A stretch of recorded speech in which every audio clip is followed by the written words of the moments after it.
Okay, I want to welcome everybody to the NASS Remote Online Notarization webinar, sponsored today by Notarize. We are very grateful for their sponsorship so that we could provide this session for everybody for free, which is awesome.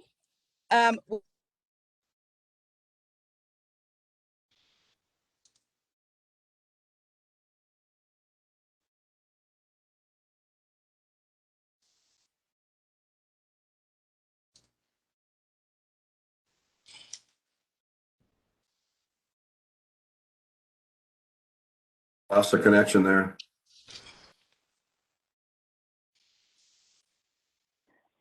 Yeah. Our connectivity a little bit, although I hate looking at little tiles with initials.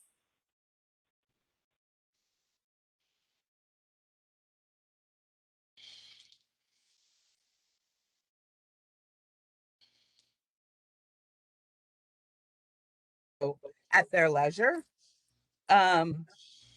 Anybody that has questions, I'm going to ask you to mute those or to put those questions into the chat feature. If you're comfortable with everybody seeing your question, you can just send it to everyone. If you want to send it to just me so that I can ask it without identifying who the question is coming from, I'm happy to do that as well. Just make sure when you're going in, I'm the you want to send it to my name only.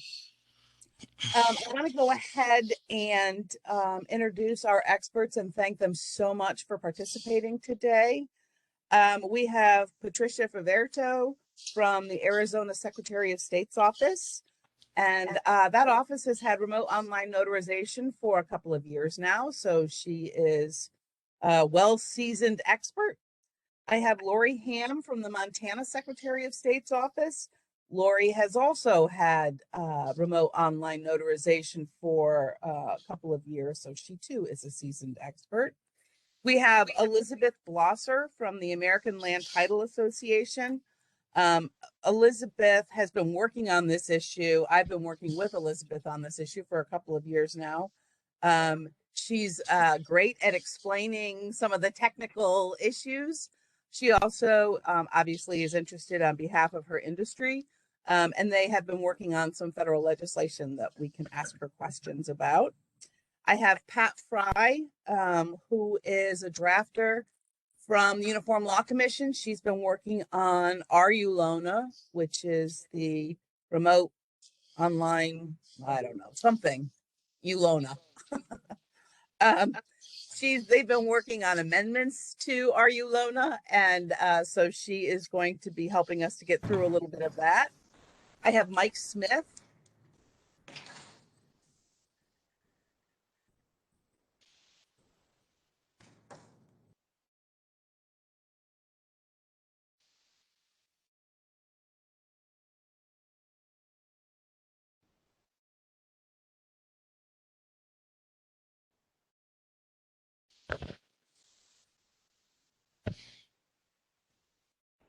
Did we lose Leslie? I think we did. That's what it looks like. Yeah. And I have Jonathan Kearns from the Mortgage Industry Standards and Maintenance Organization, or MISMO. And Jonathan is going to talk to us a little bit about the standards that they are working on, some updated standards for remote online notarization as it relates to the mortgage industry, and also to help us to walk through some of the, Sherry Abston, I need you to mute. Thank you.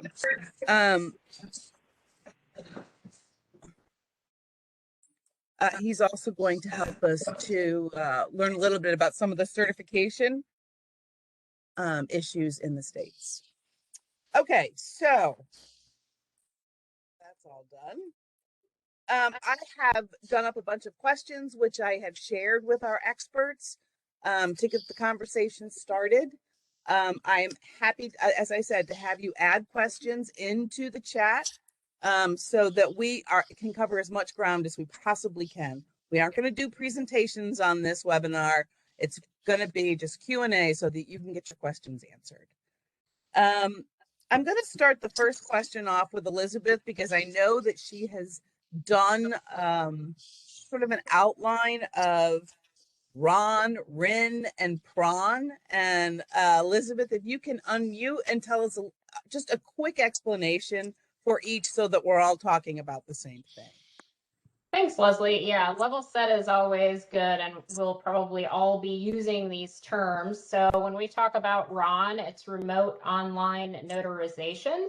And this is really kind of the type of remote notarization we've been talking about over the course of the last, 4 or 5 years, where someone is logging on to a system with a notary. They're going through a multi-factor authentication process to verify their ID.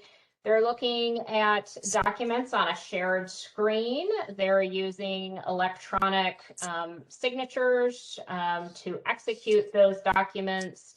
The session is being recorded, and that acknowledgement recording of the session is being retained, and all of those documents are electronically executed to finish. During COVID, we've had some new types of notarization that we've been looking at and that have been used during this emergency period. The one people are probably most familiar with is RIN, remote ink notarization. And so this is when a signer connects with a notary. They're dealing with paper documents instead of electronic documents. Maybe they're only showing their video up to, their ID up to the camera for identity verification. And then they are signing documents and sending those to the notary for them to finish executing. The third type of notarization we'll talk about is called paper RON or PRON. This is a type of notarization that, and Pat Fry can speak to this, has really been sort of allowed under Rulona, but we haven't talked a lot about it prior to COVID. And that is basically using that same RON process that I Yes, can outlined. you hear me? Can you give me some sign that you're hearing me? Yep, we can hear whoever's speaking there. I don't know if there was anything to add to that, but PRON is basically the same as the RON process in terms of identity verification, audio, video recording and retention, and then but done completely with paper documents. So same process, paper versus electronic documents.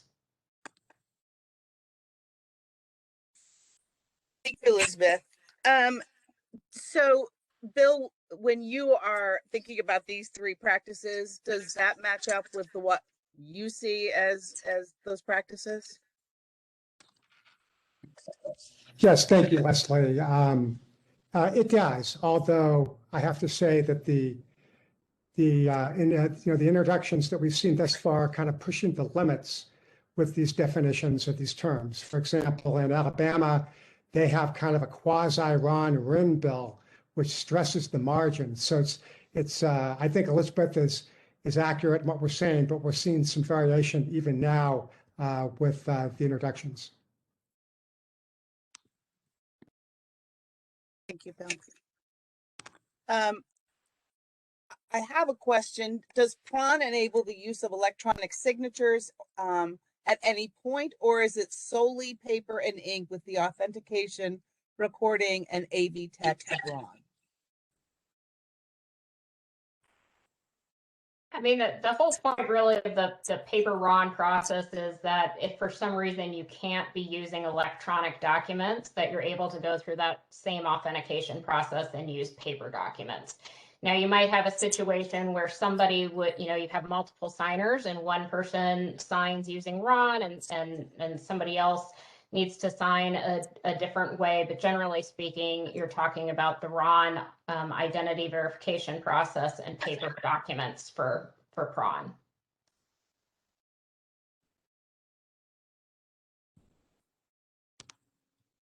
Thank you, Elizabeth. It looks like some people are having some audio issues. You can use your phone to call in and address the audio issues that way. Make sure you turn your speaker off on your computer.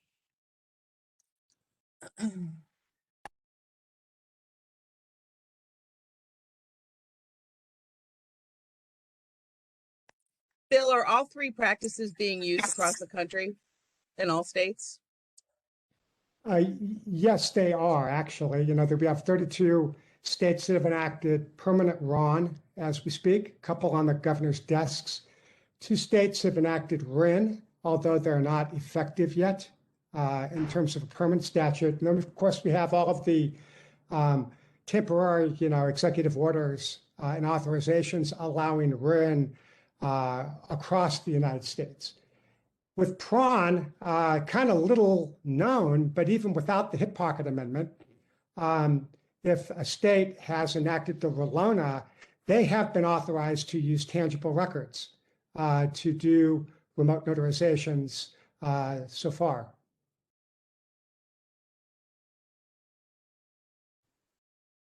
Thank you. Jonathan, I'm going to throw this question to you. Do you see a difference between the security levels? Are they the same or similar for all 3? Oh, there's definitely different security considerations for the 3. There in each one has a different process flow to it, and thus has its own unique set of circumstances that should be considered when doing security measures. I think there's a lot of I don't think I'm saying anything out of turn where I think there's a lot of concern and consideration around the RIN process, because it wasn't, it was enacted initially just to help support the processes during the pandemic. And so it definitely hasn't been as well thought out as other processes inside of RON or, having PRON. So those 2 definitely have different processes. So your process definitely needs to take into considerations of how can you authenticate the borrowers in that aspect, and make sure that it's not any less than what the in-person notary process would be, for sure. But what we also want to make sure is when we're doing these processes that while we want to not put in too much complexity into the process that doesn't make it user friendly. There needs to be a fine balance, that you don't want it to be too cumbersome for the user, that they want to just do it in person instead of doing it electronically. It's finding that fine balance.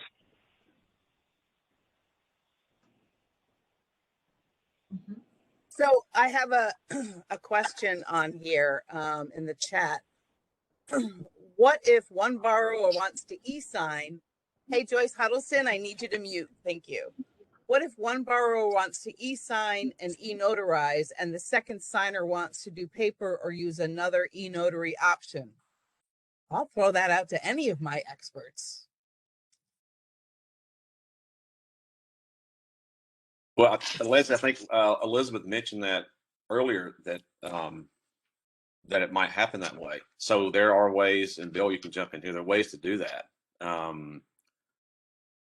It can be performed electronically, and then it can be printed, and then the person that needs to sign it with the ink pen you can exercise that way. In the end, whoever the receiver of the document is going to determine whether they accept it or not. We know that. So there are ways to do that. It wasn't very technical, but yeah, there are ways to do that, sure. Yeah, I think it's less of a technical challenge than it is an operational and procedural challenge, right? To your point, it's whether the people receiving that will accept that or not. And I'm not sure if they're standardized around that. I think it's definitely more concise if it's all one way or the other, but it's definitely technically possible to do it that way. And I understand the receiver of the document, it may look strange, to them, because they'll have like a standard ink stamp and signature, right? And then you'd have the electronic, however format that is, it might be just text or whatever it is. But that doesn't obviously have anything to do whether you accept it or not. So. I think too, we talk about whoever's receiving the document, but remember that not all notarized documents are used in things like real estate closings. It could be Sure.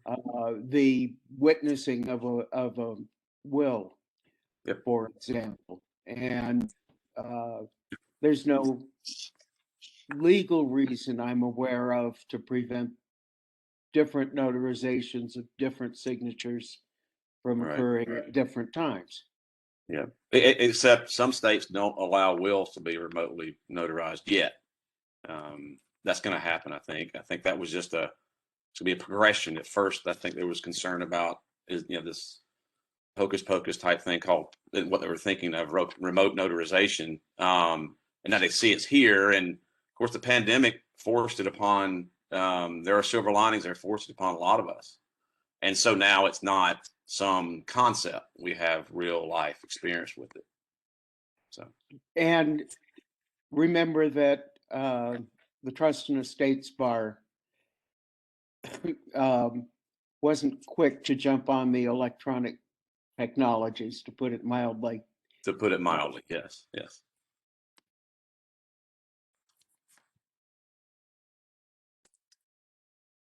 And okay, I have a question on here. It says, I have not been able to get clarification in Kansas. We did, not still sure if it's valid, had Ron. Does the notary have to say in their notary block that this was done by a Ron? Depends on the state. It depends on the state, right?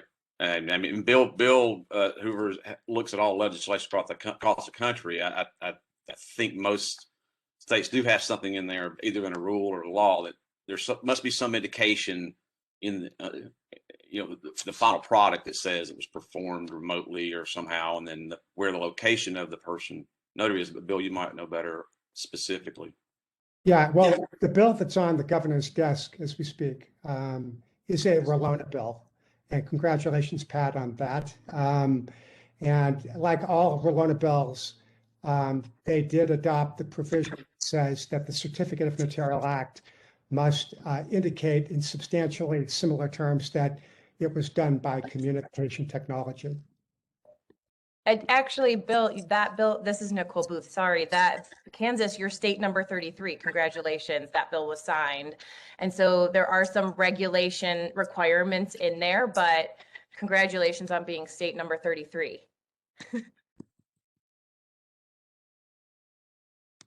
And I will tell you, for a MISMO certification standpoint, because it is suggested in the MISMO standards, so we do check for that as well to make sure there is some signification of there's two-way audio video being used for this notification in the notary block.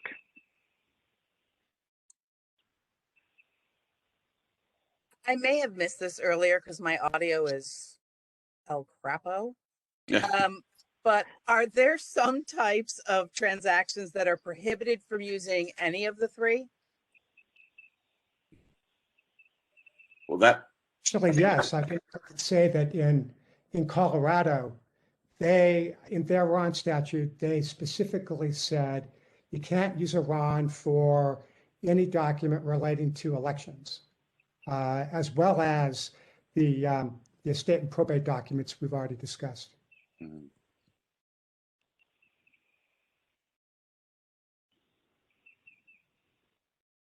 Anything from the mortgage or real estate industry? So I would say that when you're dealing with real estate, there are various factors that you have to take into consideration. Lenders have to take into consideration whether or not a loan is going to go to Fannie or Freddie, and sort of what types of requirements they have for notarizations. So in the real estate space, we looked carefully at that. We were grateful that there were the allowances during COVID that allowed for RIN, that waived that sort of personal appearance requirement. But in some instances, there were states where we took a look and said, this is not something that can be used in a real estate transaction. Just generally speaking, I think there are concerns in the real estate industry that RIN does not allow for the same types of protections that RON or PRON do in terms of identity proofing. If you think about notarization, it's really intended to solve for the problem of identity proofing. And, we feel in the title industry that Ren does not do enough in terms of taking that in-person experience to a remote experience and online experience to take somebody through the ID proofing process. And Leslie, this is Nicole from Notarize. You know, we agree with Alta and Elizabeth. You know, we appreciate the differences between RIN, PRON, and RON.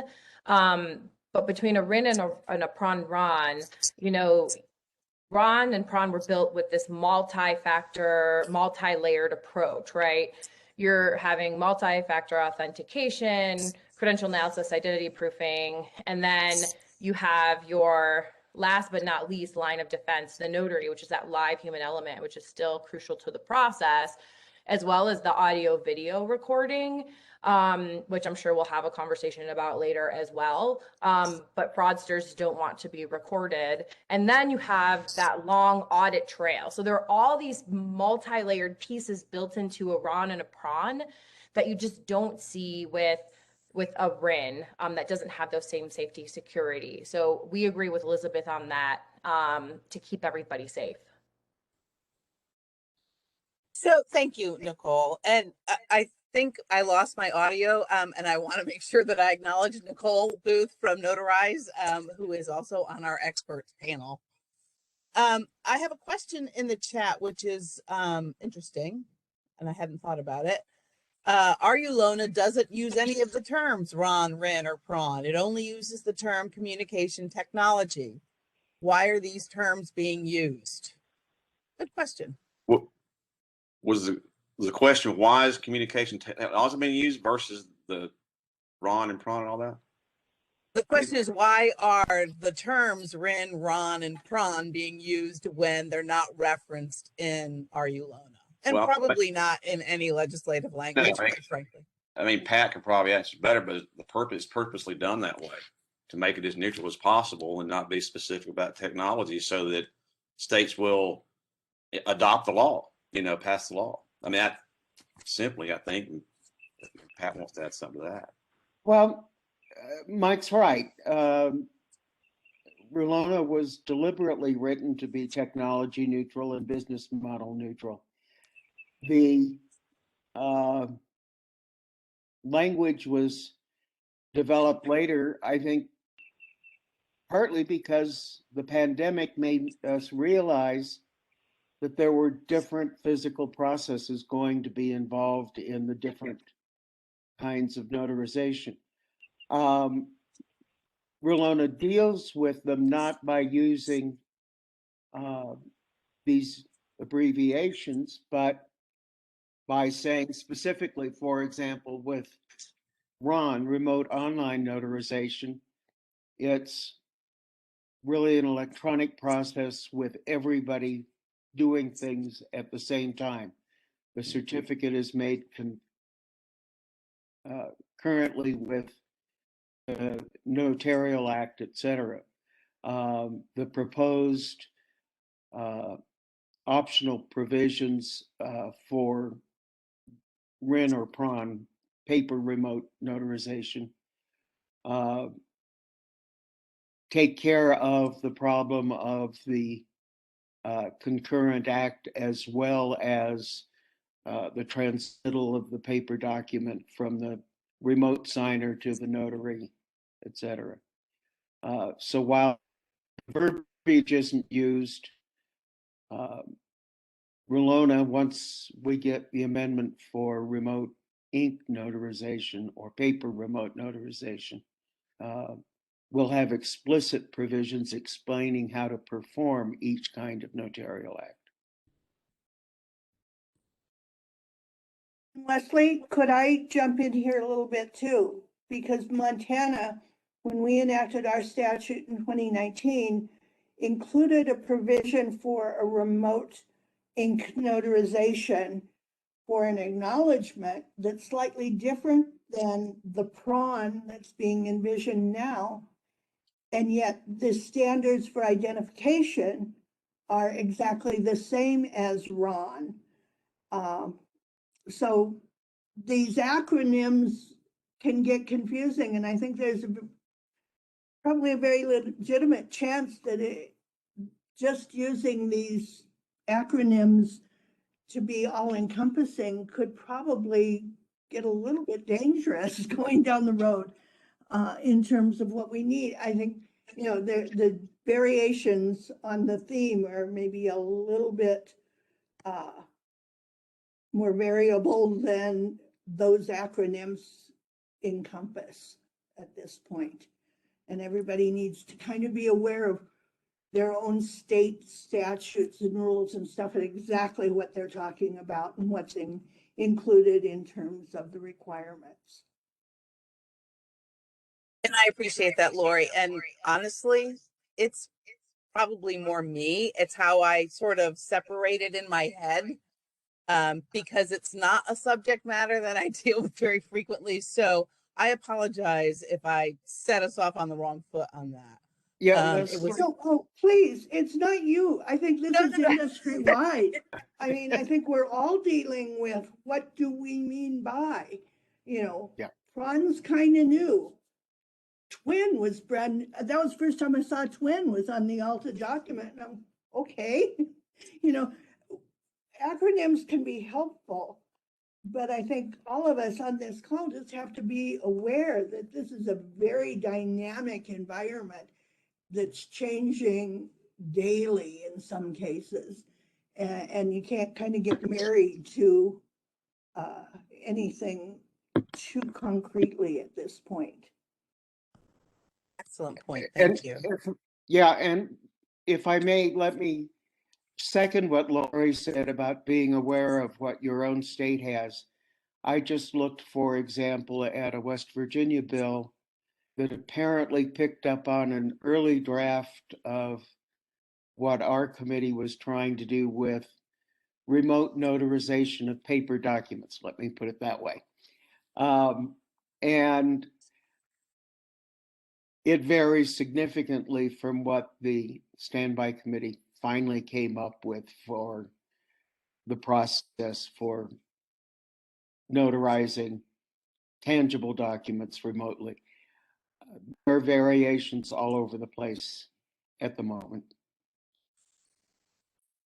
That'll probably continue, don't you think? Mm-hmm. Mhm. Patricia, in Arizona, what does your law say? Our law is specific to Ron at this point.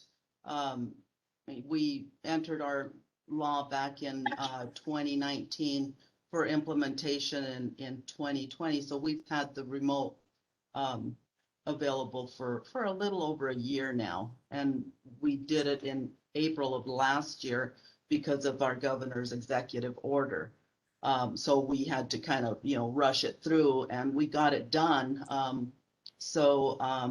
Basically our law just deals with remote online notarization. However, we did just have a bill approved in this legislative session where we have Rolona now, and that will be effective next year in July. So along with that will come all of this other RIN and PRON and who knows what else. But yeah, that's basically what our law is.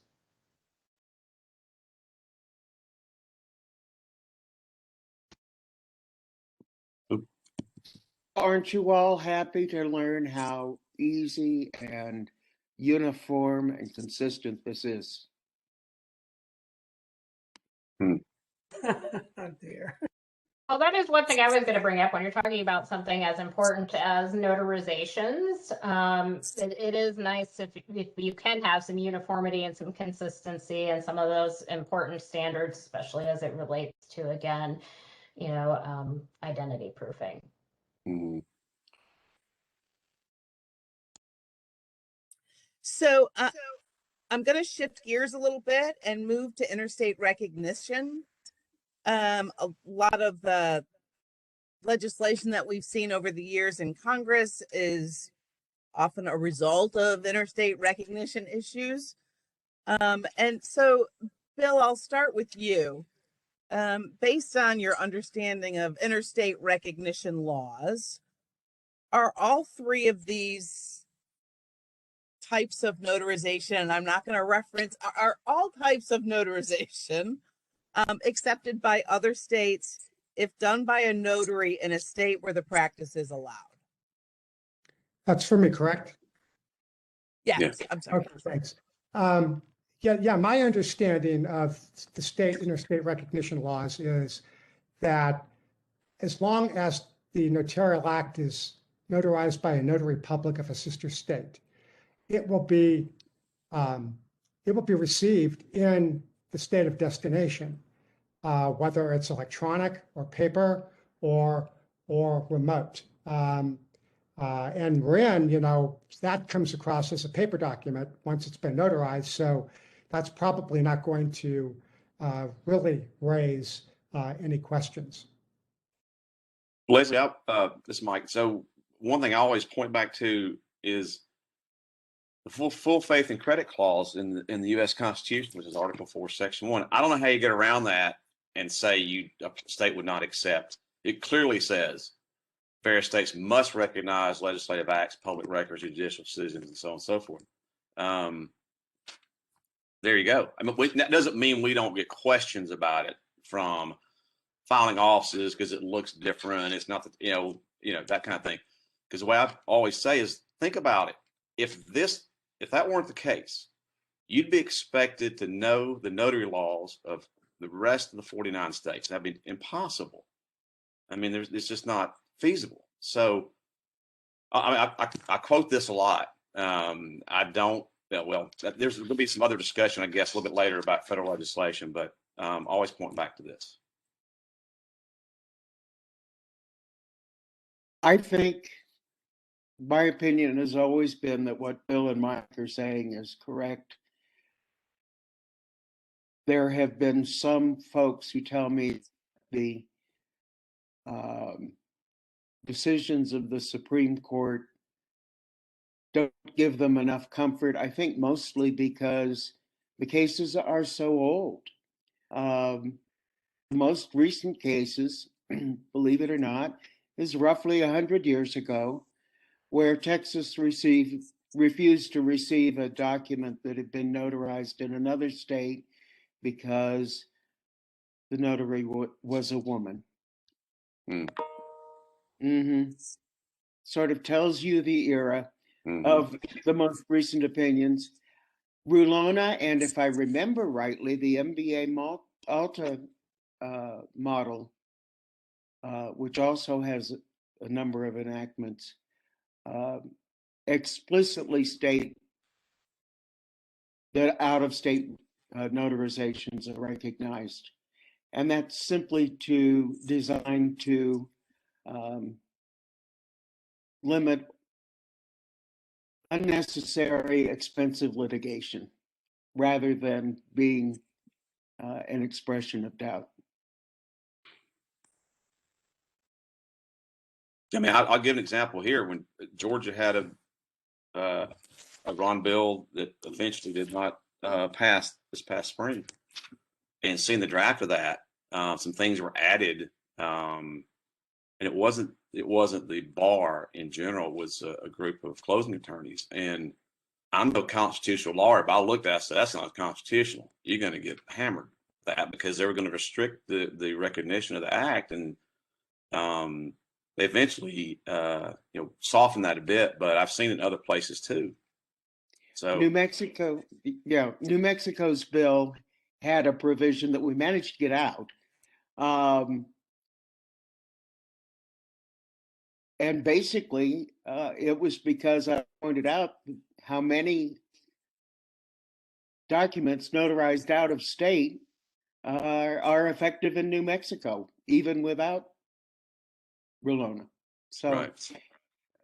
Sometimes you have to fight to get that kind of thing out of the bills.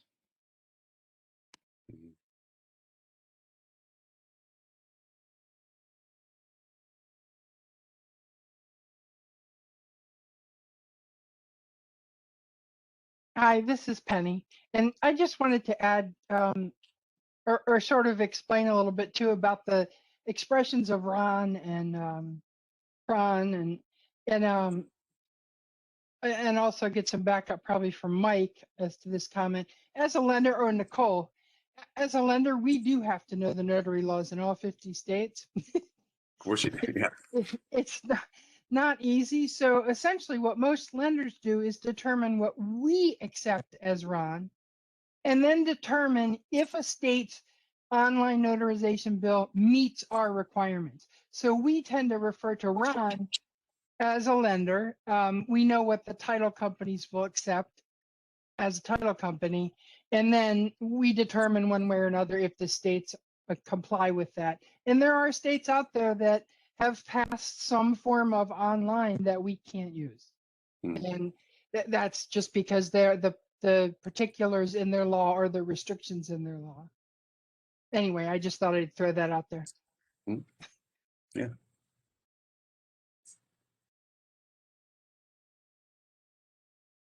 Oh, Leslie's room.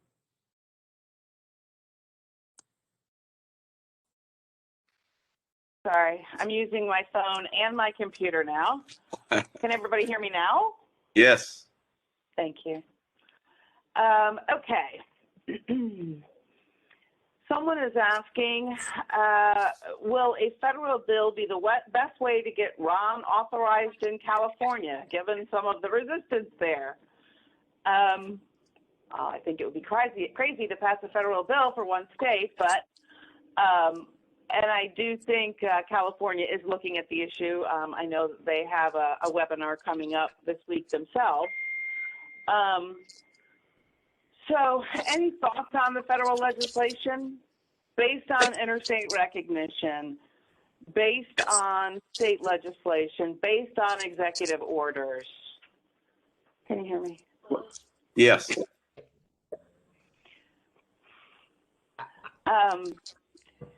So federal legislation based on interstate recognition, based on executive orders, based on state legislation. Do the states feel a need for federal legislation on this issue based on Arulona? I mean, I'm sorry, go ahead. I'm happy to jump in on the federal legislation and talk a little bit about how it relates to the interstate recognition that everybody else spoke to. As Pat mentioned, when it comes to interstate recognition, there are laws on the books, but not a lot of recent case law. And so I think we all hope that those laws would apply, but hope is not equal to certainty. And when you're dealing with business and industry, we're always looking for certainty and kind of how we leverage different types of services and put together our processes. So I think that is one really important aspect to federal legislation for industry, is that certainty around interstate recognition. I would also say, when it comes to most issues, if you were to have a list of issues and take a look at them, you would find that most of them probably have laws and regulations related to them at both the state and the federal levels. It's not unusual for legislators at both levels to feel they have something to contribute or add to how the process is done. And I think that's true on the federal front when it comes to remote online notarization. There are two things that come up frequently when we talk to lawmakers. The first is really the need for national minimum standards as it relates to notarization. They're very concerned about the consumer protections that are afforded through this type of technology.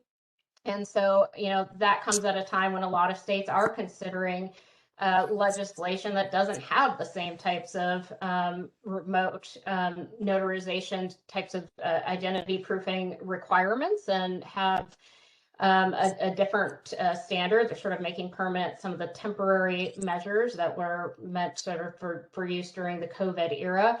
The other thing they talk about is really consumer choice and options, and making sure that this type of option is available to consumers across the country.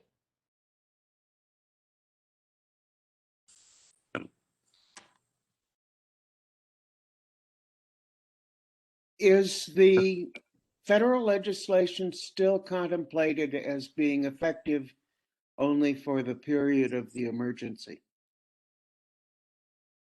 So we anticipate the legislation will be reintroduced in both chambers. At this point, really, in terms of whether or not there's a sunset clause, depends on really the vehicle that's used to pass the legislation. Generally, if something is part of an emergency package, it has a sunsetting language included, and it's only valid for a particular period of time. If it were to pass via another method, then it's less likely that there would be any sort of sunsetting provision. So I'll, Elizabeth, your points are very good. I'm not sure, though, what's the uncertainty about recognition of acts across states when you have it clearly in the U.S. Constitution? I'm not sure what that is. And the concern is, we talk about these processes and everything, and I know I come from the notary public administrators from that perspective. We rarely mention the notary. Rarely do we mention the notary. In the end, the notary is the one that has to be satisfied with the technology and the identity of the signer, right? So what concerns me about federal legislation is just in general,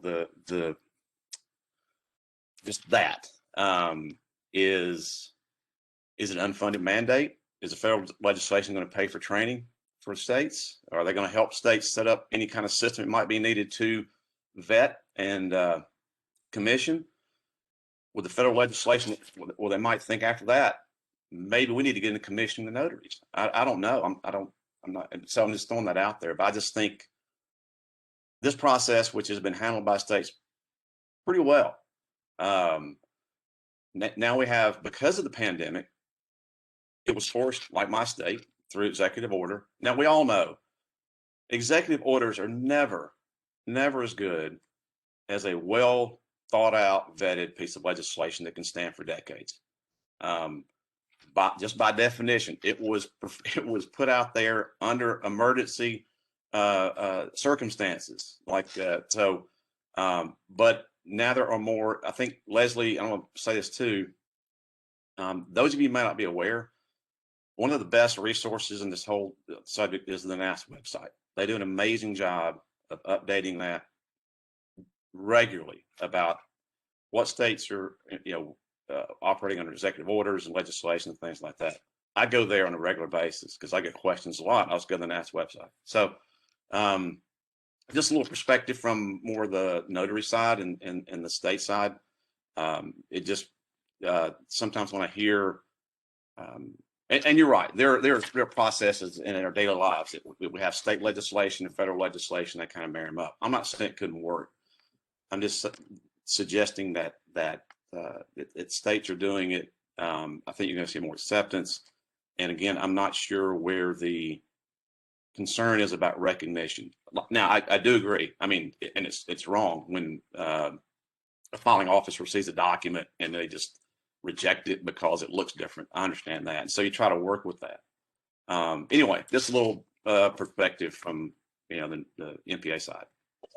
Well, I think it is important when you're talking about state and federal legislation to make sure that they're harmonized.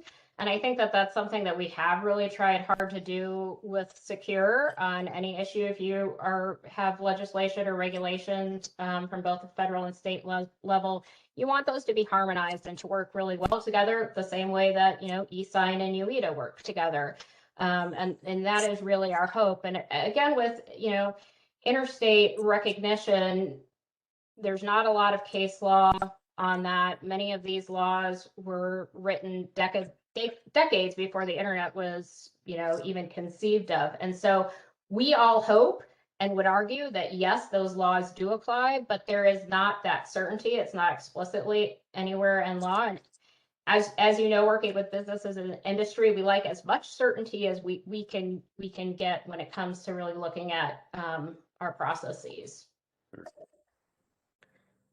I might suggest that some of these interstate recognition laws, which have been on the books for decades, like Elizabeth mentioned, have been very flexible. Most of them are based on one of the Uniform Law Commission's acts, and they have drafted a great provision which has withstood the test of time in technology. You know, we can go back to when documents were sealed with ink or with embossers and wax, to metal embossers, to rubber stamps, and now to electronic signatures. And none of the states had to update their interstate recognition laws to accommodate these changes in technology. They've been quite flexible and have done the job very well.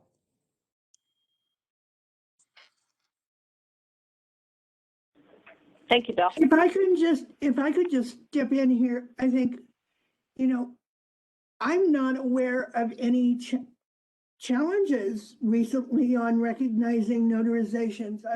I'm wondering how much of a problem this really is versus a potential maybe sort of could be a problem. I think most state laws do speak to accepting and recognizing notarizations from other states, as well as from federal notaries. I'm concerned about the concept of minimum standards and the potential, you know, in the internet world, where, for example, Montana RIN law with our identification standards, if that's more robust than what a federal law encompasses, do we actually lose some of the credibility and integrity of the notarization by going to a minimum standard? It's interesting that you bring that up because when it comes to interstate recognition, this has been a huge debate at the state level when legislation is being considered. And many stakeholders and legislators have rightly so been concerned about expressly taking RONs from other states and how that should read in their legislation, because they were concerned that there would be states with lesser standards and that those notarizations would be accepted in their states. And of course, in the past, there has been the law in Iowa, which expressly did prohibit the acceptance of remote online notarization. So it has been certainly a conversation that happened a lot at the state level as people have considered legislation. But no state has actually enacted any kind of legislation that prohibits interstate recognition or acceptance in their state, have they? Iowa had a law saying that they did not accept remote online notarizations. That's no longer on the books, but as was mentioned, this issue came up in New Mexico this year. It came up in Georgia. It's come up other places. As legislators have talked about this, and it's generally driven by the concept of, do you accept notarizations from states that have a lesser standard?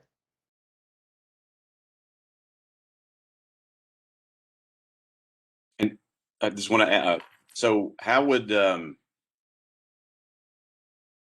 they define minimum standards? Because I'm not sure how that would work.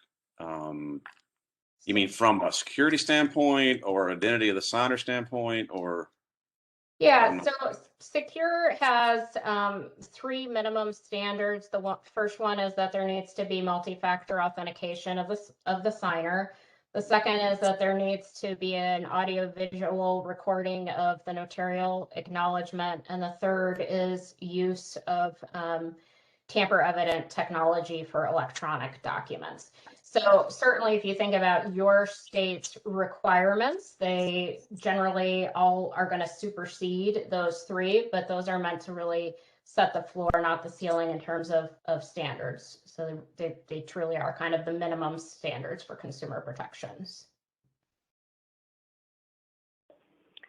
There's a lot of discussion in the chat, and I think this is something that I have heard too, that and I'm not sure how to address it other than maybe we should have had somebody from the National Association of Counties or some other local organization on, because it sounds as though the challenges really are being faced at the local level, with clerks being unfamiliar with some of these new practices.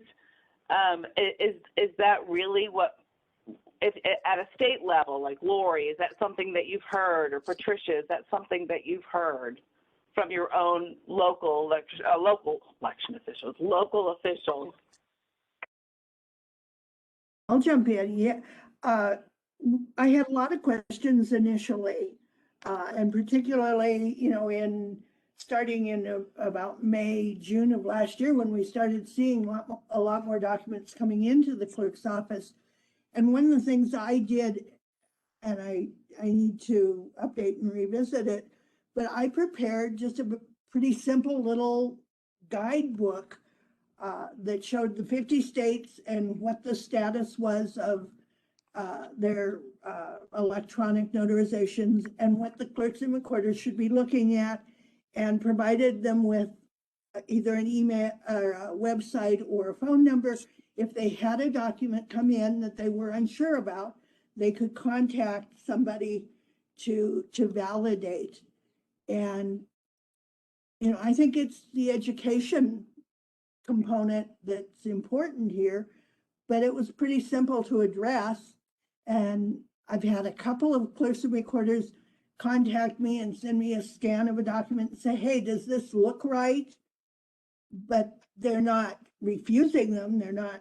They're just learning, they're questioning. And I think that's fair. It's new for all of us. But I have not, at least in Montana, I've not been aware of any clerk and recorder that has refused a document that was electronically notarized. It is an education thing. And I'm sure the same things happen in private business. We just don't hear about that. We get calls from our local filing offices and things like that. So that's a great idea. That's a great thing that you did, Lori, about putting out the information for folks. Yeah, If- this is, oh, sorry, go ahead. Yeah, just to interject for a second, revised ULONA 2018 has explicit provision saying that a notary may certify that a paper copy is a full and correct copy of an electronic record, and an explicit provision that local recorders may record that paper copy despite any other requirements for originals. So there's some statutory help there too in Rulona. I think this is Nicole from Notarize, because I know there are a lot of people on here. So, when we meet with a Secretary of State's office, and we've probably met with many of you as well, one thing that we talk about is it's not just the county recorders and the local, it's even other state agencies, right? Because I know we've had a lot of discussion about the real estate industry, and Pat mentioned it earlier, and I think others did as well. But there are notarizations across many industries. I'm thinking first thing that comes to mind is another example is the auto industry. So do departments of motor vehicles have they seen a remote online notarization? Do they understand what it means? And to the extent that, Lori, I think it's great that you have education information on your website. Other things that we've been trying to help assist with are in terms of whether it's a public service announcement or some kind of briefing with other state agencies and then counties, and then it kind of trickles down. So those are a couple of things that we have been seeing, that it's not just counties and locals, but it's even other state industries, that there's just so many different types of documents that are notarized. The more that they feel prepared, I think it's better. And in Arizona, we really haven't heard that the recorders or any other agencies are really having any issues. But we do get some calls when they do have a question, when they have a document that they're a little unsure of, and we'll just walk them through it and even have them scan it to us, and we'll take a look. But other than that, we haven't had really any issues that have come up.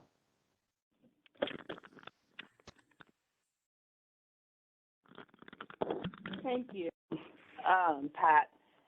It does sound like this is going to be a great topic of conversation for the Notary Public Administrator section of NASS this summer. So I'm very excited that some of these states can share some of the practices. I saw in the chat that Missouri does webinars with recorders and clerks to explain the issue. Sounds like Lori's got a great program that she needs to update in Montana, but clearly, and you know, I think that it's something that we will be sharing with the secretaries too, that this is an issue, and you know, maybe we can work through the National Association of Counties to get some information out there to their members, because clearly it sounds like education is key.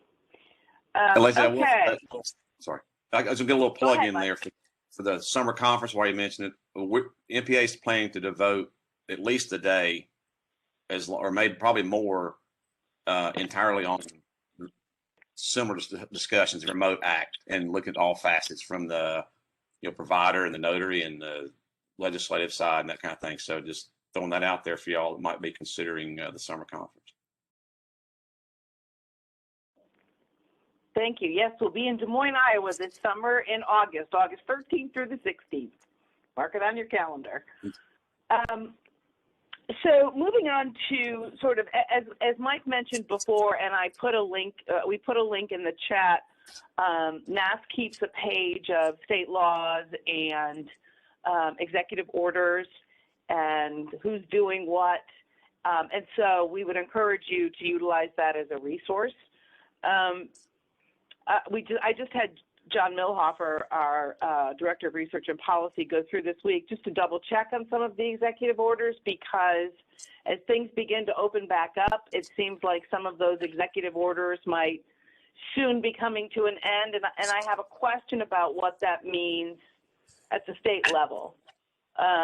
If Bill or Mike or Nicole, can you talk a little bit about some of the conversations that you may be having with some of the states about executive orders wrapping up and nothing in place by state legislation and what that means? I mean, we've had that discussion among ourselves, and the logical conclusion is it reverts back to what you had before the executive order. So in our case, it no longer be allowed. We go back to traditional paper only. At least here, and I'm assuming other states that are operating with executive orders are having similar discussions. That our governor just extended Friday the public health emergency, which to May 30th. So right now I know it's allowed through May 30th, and then he'll either extend it again or he won't at that point. Thank you, Bill. Well, the executive orders were largely, if I'm not mistaken, issued based on the governor's emergency powers in the midst of, public emergency that is, granted under state laws. And those laws allow the governor to suspend various statutes or laws for emergency purposes. In this case, it was the law that requires the notary and the signer to appear physically in front of each other. And as Mike said, we expect, our list is there's like 22 states that have those executive orders still current, and they're keeping to extend them. Like Mike said, the governor is doing in Georgia. At the end of the health emergency, that won't come soon enough, I know, but when it's over, we'll go back to the paper world, in California, that's where we are. And the legislatures will have to do something through legislation. Agreed. I think the challenge is going to come at the state level and for those organizations that represent notaries, because this too is an education piece, right? You don't want people continuing a process that is no longer allowed by executive order. Excuse me. And there's a note in the chat that I think is really important to point out, that the states that have RON and the education of the county clerks and recorders and things of that nature is important, but it's also important for those states who don't have RON, because those county recorders don't ever, don't see that unless it comes from someplace else. So I think figuring out a way to educate states, all states, on these issues is going to be vitally important. And I hope you don't have to do it through WebEx, because it sucks, because the audio is terrible. So hopefully you'll find another method to be able to educate people. All right, I want to move quickly, Pat, to tell me first of all, RULONA, what does it stand for? The acronym stands for the Revised Uniform Law on Notarial Acts. The current version is dated 2018, and we may have another amendment to deal with the remote notarization of paper documents. It will be optional provisions. Hopefully that will be finalized by the middle of next month. So we should have some idea by your summer conference whether those amendments are in it. But RULONA is Revised Uniform Law on Notarial Acts. Covers far more than what we've been talking about. Yeah. So you should all. So how many states have RULONA as it stands right now? I don't know. Can anybody help me? I'm not sure. I don't know the answer either, because there are variations. There have been full enactments of the RULONA, and there have been partial. There have been RON enactments only. There have been states like Michigan that have only adopted the interstate recognition provision. So it's hard to say, but what I can say is it's the most successful Notarial Act statute that the ULC has produced. It's been the most well-received over the years.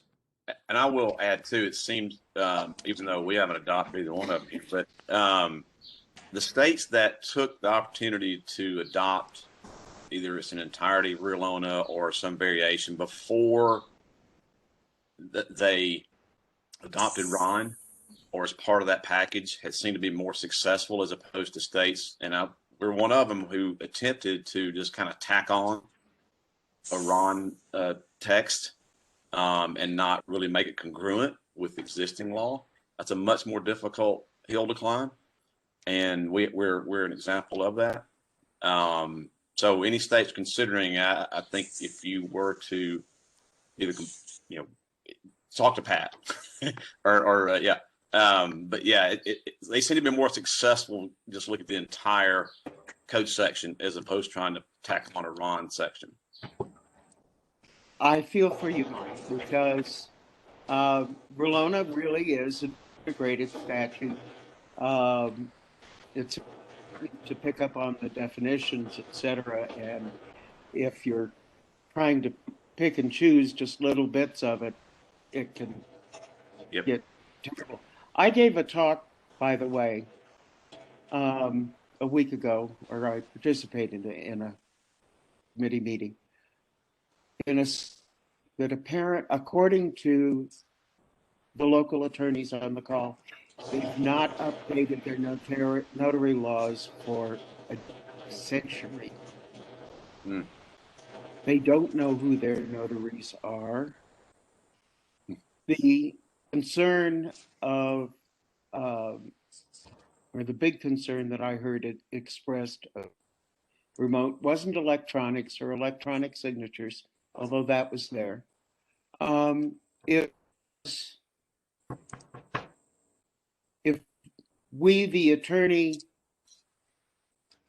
can identify our client for the notary as a credible witness, why do we need to record any part of the Notarial Act? in a remote setting. They wanted to have notarization with no security and safeguards. Yep. And some states have carved out the recording not subject to open records laws as well.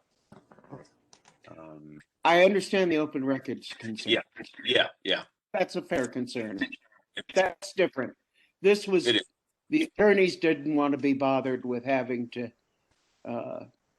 have the session notarized, recorded.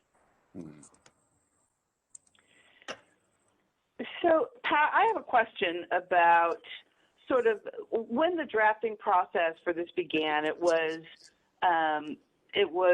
looked at as being what you refer to as a hip pocket amendment, which I think of as being something less formal, I guess, and that might not be the right way to describe it, than a traditional amendment to a uniform law. But at some point you made the decision to try to, I think, pursue a more formal amendment process. Was that because you thought that the amended language was important to be incorporated into the RU-LONA statute, or was it just more of this is something you can do if you want to do, which is why we thought about the hip pocket? I just don't understand sort of the shift in the thinking behind the hip pocket versus a traditional formal amendment. To And some if you could extent, describe I'm a not little sure. bit about what the amendment is, too. Okay. The amendment is provisions to deal with the remote situation where ink is being applied to paper, and then the paper has to be transmitted to the notary. I'm trying to avoid using the acronyms. We started out talking about it as a hip pocket amendment because I and my co-chair, watching the legislation that was coming into the legislatures and the executive orders, were concerned that the executive order particularly didn't have appropriate safeguards for the notarial process, and realized we hadn't adequately dealt with it in RU-LONA up to that point. The idea of a hip pocket, in the minds of some of us, at least in the Uniform Law Commission, is, well, if we run into a snag in the legislature and they're insisting on doing something that we don't think makes sense, we can pull it out of our hip pocket and say, if you insist here. We asked the standby committee for RU-LONA to meet any number of times and talked about it. The question of it being an amendment to RU-LONA came up, and to be blunt, I put it off. I felt it would be simpler for us to deal with it as a hip pocket, and I kept on saying, we'll do that later. We did it later. Essentially, the consensus of the standby committee was that it should go before the conference as an amendment. So that's where we are right now. I don't know if that helped you at all, Leslie. It does kind of. I'm just so sort of the security around all of these various processes is something that has come up, and I know MISMO has been working on updating their standards, and I'm going to ask Jonathan about that in a second. But I participated in a webinar last week that was hosted by North Carolina, by Hey, Victoria Storms, can you mute, please? So the Kansas Land Title Association. Anyway, the discussion on that webinar was around knowledge-based authentication, which is something that we have referenced in the standards that NASS produced that address remote notarization. We don't say that knowledge-based authentication is the way to go. We say that it can be the way to go. But there now are concerns about how good is knowledge-based authentication. Are there other ways that you can sort of authenticate the identity of somebody, verify the identity of somebody without using or beyond using knowledge-based authentication? So in the amendments that you're looking at, are you, and I know you're technology neutral, but are you referencing specific types of identity proofing or identity verification? Yeah, so I think I'd say in the first ones, it's definitely a portion of the industry that has matured over the time frame since the NISMO standards were created. And even though they were published in 2019, they were really finished in late 2016. So it's been quite some time, and we've obviously in the last 18 months had an enormous amount of transactions happen in the industry, which gave us to become more mature as an industry. But in the original standards, a lot of this was thought through, and I think I'd call it multi-factor authentication, right? So, it talks about 3 types of authentication should be done. One is credential analysis to make sure that that credential you're using, whether it's a passport, whether it's a driver's license, those things are authentic. So there's third-party technologies out there that can do that today and do that verification process.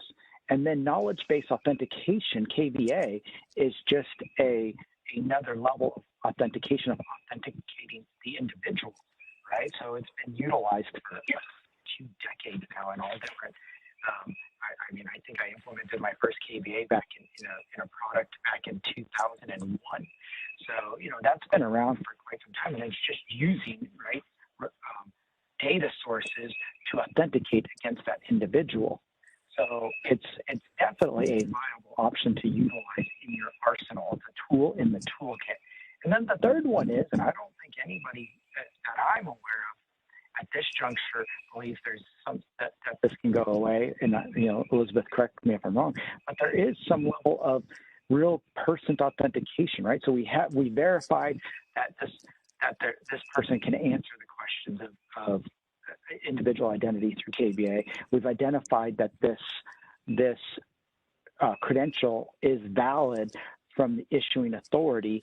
Now we're going to utilize the notary and to view this credential and ensure the person is that person. So through those items, it's a multi-factor authentication. It is not using a single one. Any of those individually can be compromised, right? And even in the in-person notary process today, right? I mean, how many of our kids have fake IDs, right? That go to the bars. So, the in-person notary is totally able to be compromised today. If people want to commit fraud, they're going to figure out ways to commit fraud. It is definitely not a fraud-proof tool. Do I personally think it's better than the in-person stuff? For sure, because we're adding technology to it that is not susceptible to human error. So not that technology can't be its own. So, but we're looking at these now. Now that there's new technologies out there, now that we've gone through this process, I will say millions of times now, this process has happened, remote online notarization has happened millions of times out there. What have we learned? What can we do to make these standards better? And so that's really what's going on. It's happening in the multi-factor authentication business, notary oversight, credential analysis, audio video recording. That's a big conversation happening. And so just like last time, right? Because I wasn't at NISMO during the last one, I was actually at a vendor. I came from the digital mortgage world. So at that time I was at Doc Magic. So I was in the room with you all helping creating those standards. Now I get to watch you all create those standards. But there was a lot of secretaries of states involved in those conversations. and at those MISMO meetings. And we invite you all to participate again, because we want to understand what you all learned, especially the states like Arizona who have had Ron for a long time. What are the things that we need to be watching out for now, because that's an ever-changing landscape? And what are the things that are in the standards or in the laws that maybe aren't necessarily needed anymore because either technology is done or it didn't work well? So that's what we want to make sure. And I think we have a great group running. You know, Nicole's one of those, one of the chairs, as is a few other people who are very experienced and knowledgeable in the remote online notarization platform. It doesn't really come to a RIN or PRON aspect yet. That's not something, MISMO's open to that if that's what the industry wants to set standards around. But those are the type of things that the MISMO standards should be able to help out with, and that's what they're looking at, to just see if there's any updates. Nicole probably has a better update than I do to see if they're saying, yeah, we do need to update this, we do need to update that, because again, right, it's still a industry-based standard, right? It's not MISMO resources such as myself creating it. It's still you, the industry, like I said, Nicole and Eddie and Camelia and Tim Anderson, and Mark Aronson, all those people are creating those standards, not Jonathan Kearns.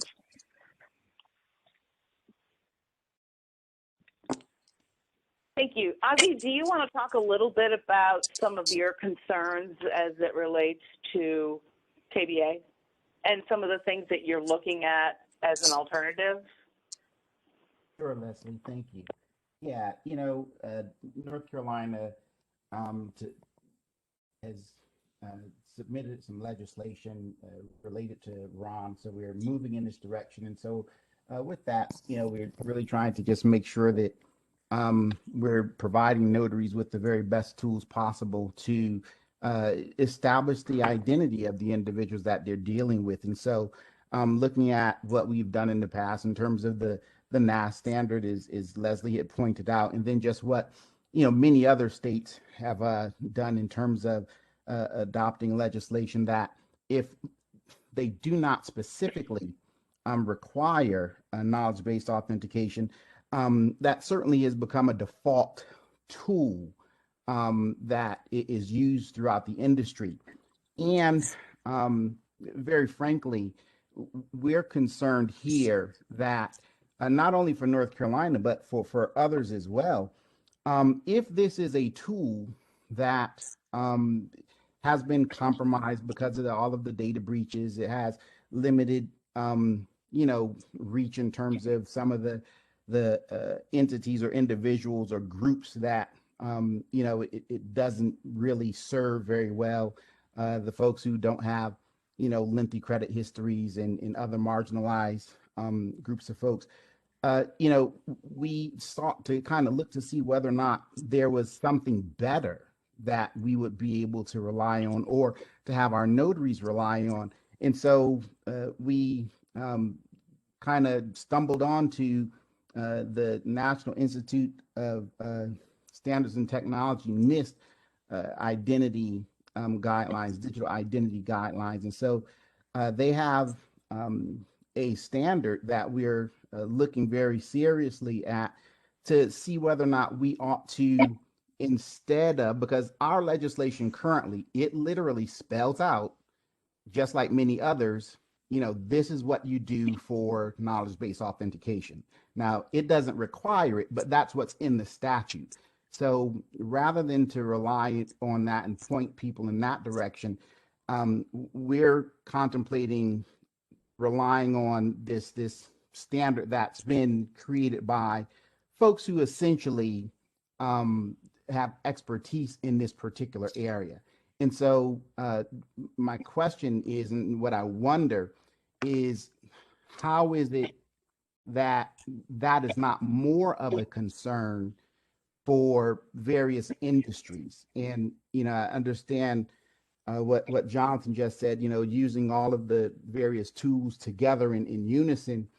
But what I have not heard yet is whether or not there is something to this NIST identity standard that we in the notary community should be relying more on just because of the nature of it. And that was the purpose of the session that we had last week, to kind of try to understand a little bit better as to whether or not there is some superior process out there that would enable the notaries to do their job better, which obviously is to help prevent fraud and forgery. So in a nutshell, that's what we're looking at. And we would urge all notary administrators to kind of take that up and take a look at that. And I know there are a number of industry folks on the call who share that concern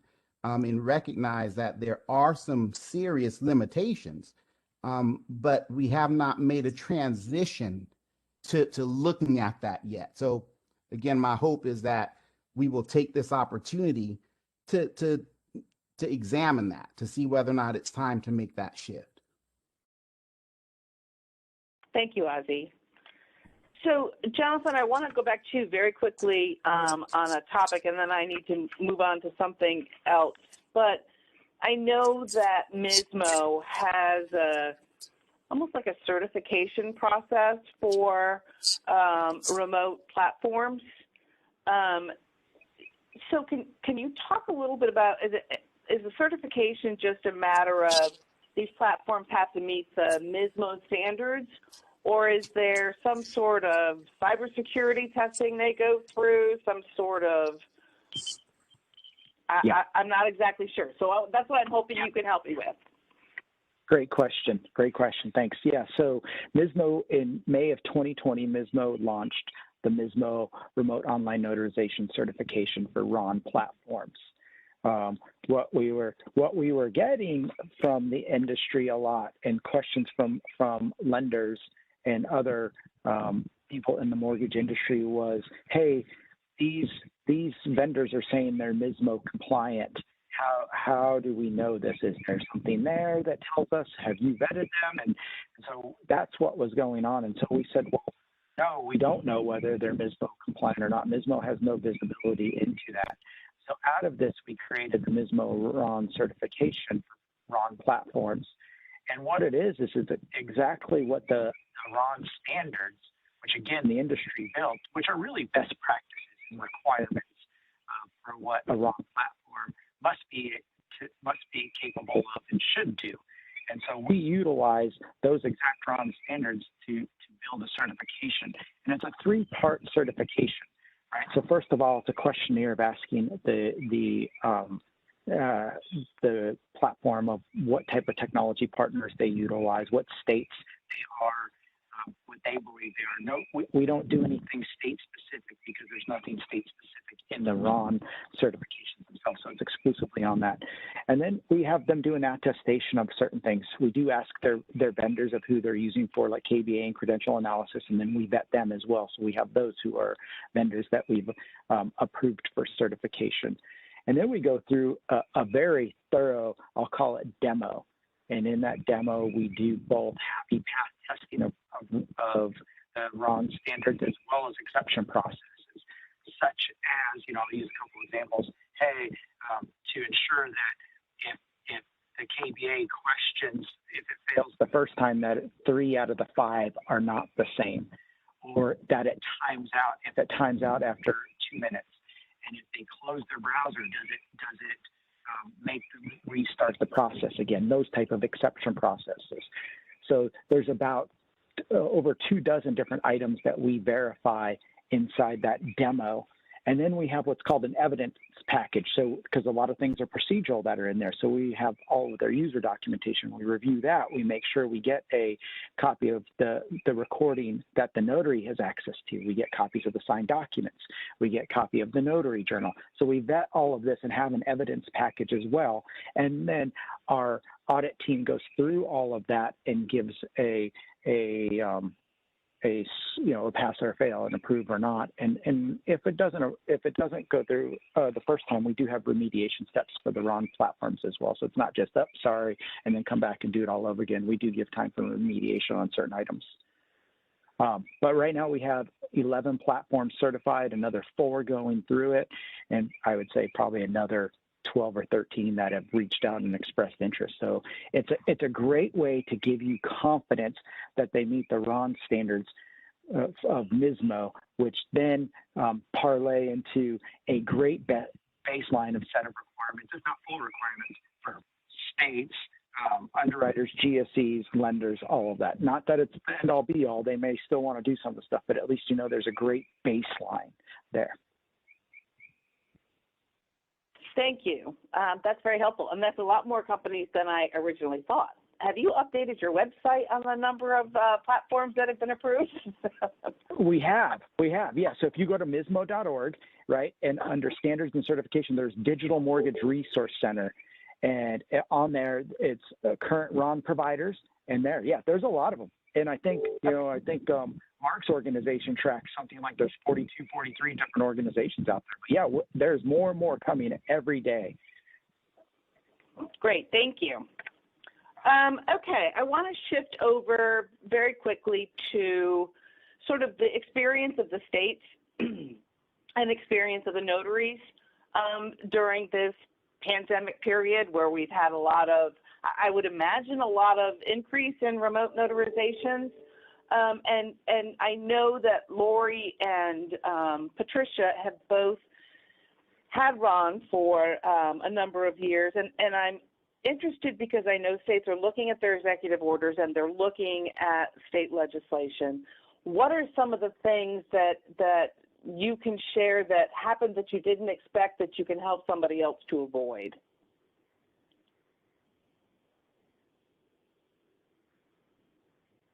Pat, do you want to go first, or do you want me to?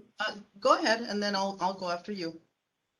I think the first thing that I noticed, and I wasn't particularly surprised, but it continues, is the lack of education, knowledge, and support for notaries just on basic fundamental notary practices. Add into it the lack of knowledge and support for the technology. We're seeing a lot of frustration out there from notaries. And what is particularly concerning to me is that, in Facebook groups seem to have, proliferated. And I, from time to time, watch them share information that, quite frankly, scares me to death. You've got people who don't know what they're talking about telling other people what they can and should and ought to do. And, that's got to be an issue.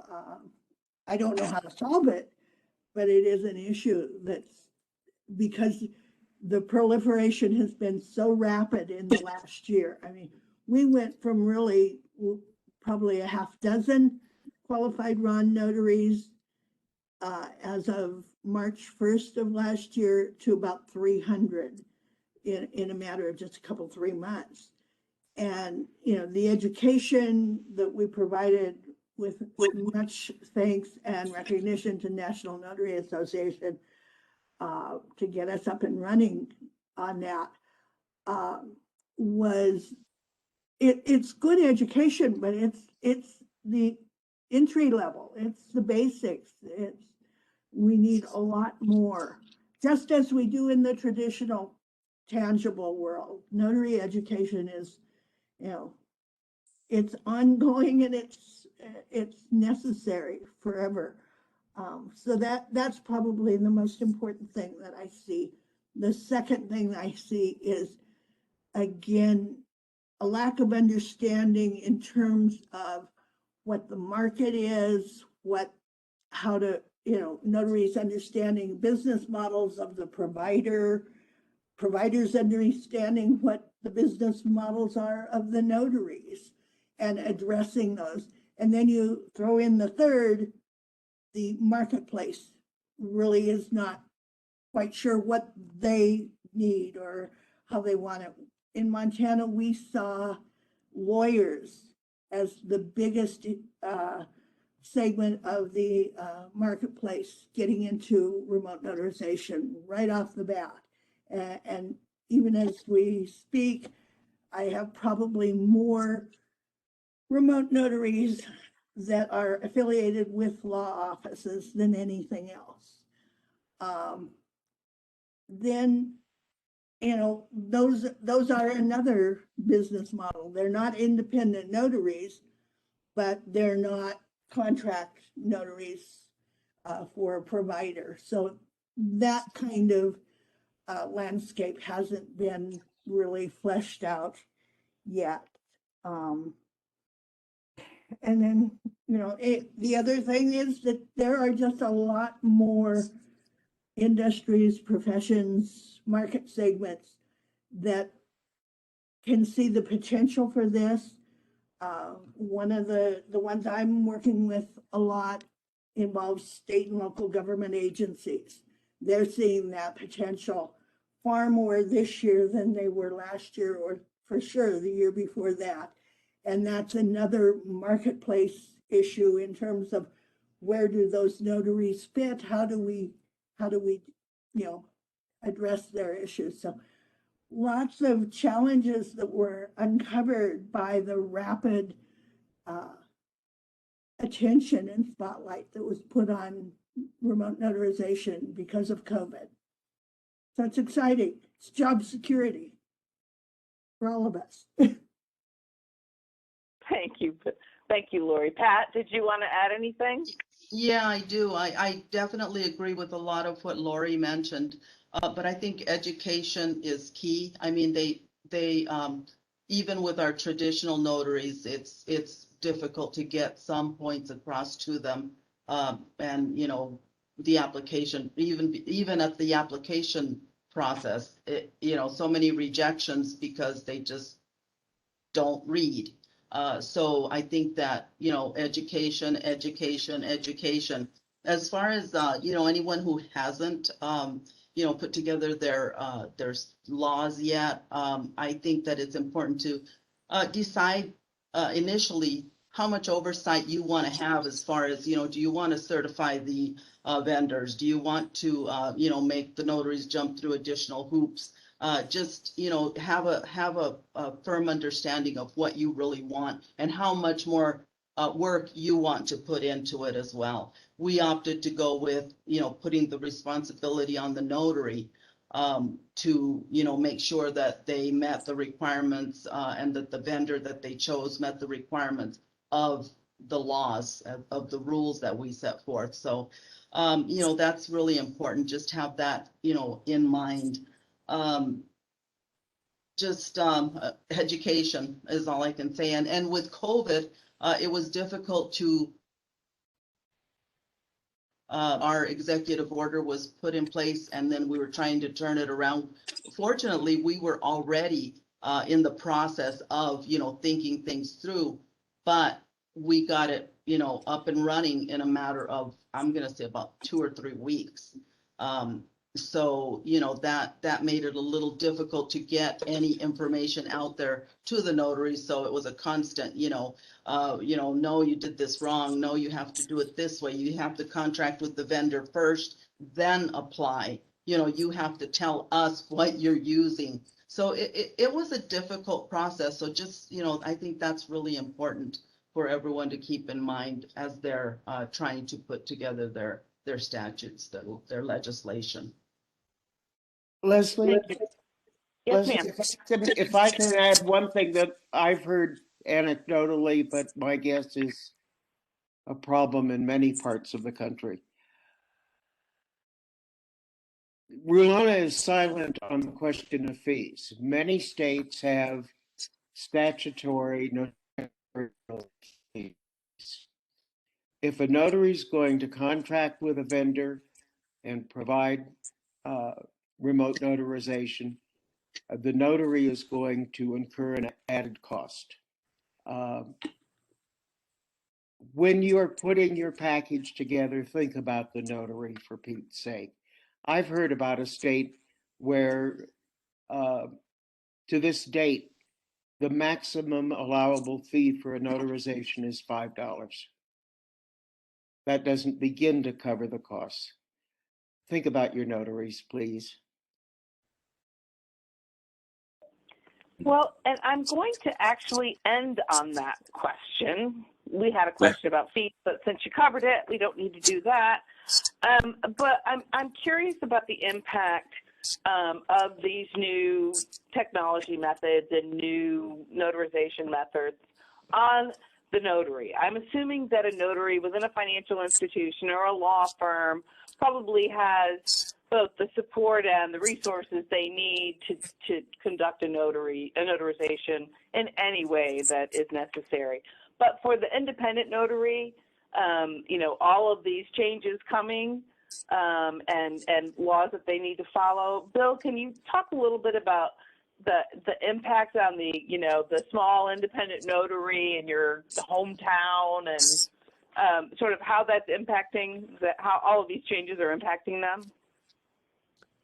Well, sure, I'll try, Leslie. Most of the independent notaries that we talk with through our association are really eager to get on board with technology and to do these. They see it as a business opportunity, and they want to be out there so that they can get a name for themselves to get in on this. I will share Pat's concern about the fees and making this viable for them in particular.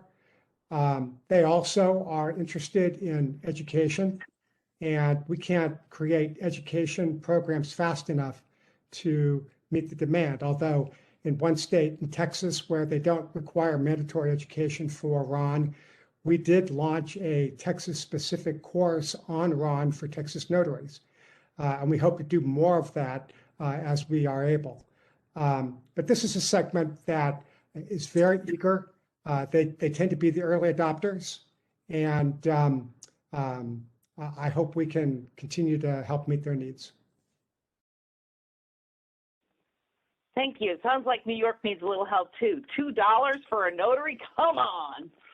All right, everybody. I went a little bit over. I'm sorry about that. The technical difficulties sort of we struggled with, and I appreciate y'all hanging in there.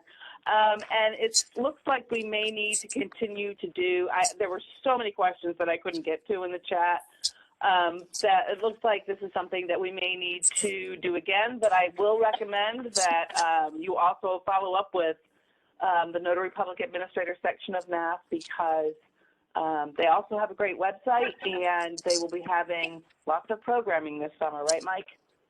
Yes, ma'am. We sure will. Awesome. I'd like to thank all of my experts. You were awesome. Thank you so much. I'd like to thank Notarize Nicole again for sponsoring this webinar, and I hope you all have a terrific rest of your day.